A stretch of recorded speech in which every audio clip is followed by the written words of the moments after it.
Hi, I'm John Tschohl. I'd like to talk about how we can implement a service strategy built around service recovery for your bank.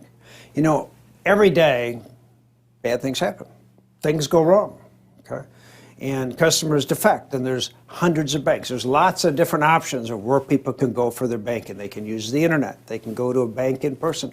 Some people prefer not to even use a bank. So how do we create this better customer experience? So when things go wrong, how do we keep the customer? How do we avoid them going into Facebook and having a negative rating? How do we get them to become more loyal and more committed? How do we take a guy that is so upset? I was thinking swearing, but you know, people really wouldn't swear, I'm sure. How do we take this person and flip them so they believe they're dealing with the greatest bank in the world? So there's 4 steps that I teach in service recovery that we have to master. Number 1, act quickly. That means all this has to happen, everything, within 60 seconds. For that to happen, that means the employee at the lowest possible level, because that's where 99% of your customer contact is, whether they're on the phone or in person, has to be able to make fast decisions in favor of the customer. The second thing is we got to take responsibility. That means not lying. That means not blaming another department. Is all we got to do is say, obviously, we screwed up. Our bank made a mistake. Our department screwed up. I personally made a mistake, okay? It is so simple, but usually, like 95% of the time, employees run for cover, and many of them lie. Doesn't work if we're talking about service recovery. See, our real concept with a lot of employees is, how do I get rid of this idiot, get him off my back, and somebody else will take care of him another day, but he won't even remember who he talked to. So service recovery, the 4th step is we got to be empowered. That means every single person at your bank has to be able to make fast decisions to spend some of your money to keep a customer.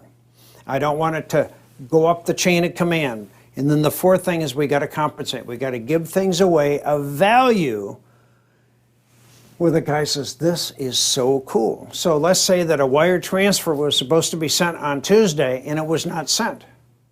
And Wednesday, the customer calls up and says, why wasn't this wire transfer sent as I requested on Tuesday? Now, typically, the employee lies and runs for cover.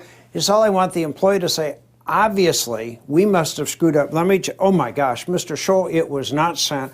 I'm going to make sure it's sent right now. And we are waiving the wire transfer fee because we made a mistake. It's our fault. That's compensation.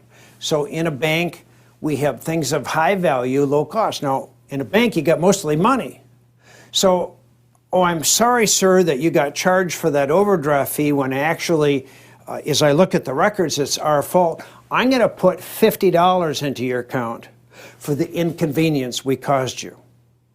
So we have to spend a little bit of money keeping the customer. So if you just said, I'm sorry, sir, I'm going to put $3 into your account, he's going to say, you're cheap, okay? Has no value, okay? So what are the things of high value, low cost that you can give away and you want your employees to do it? It's all marketing money. You know, interesting enough, banks spend a fortune on marketing.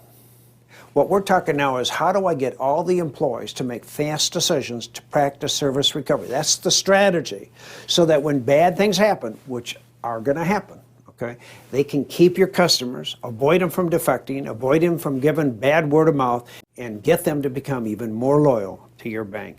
Thank you.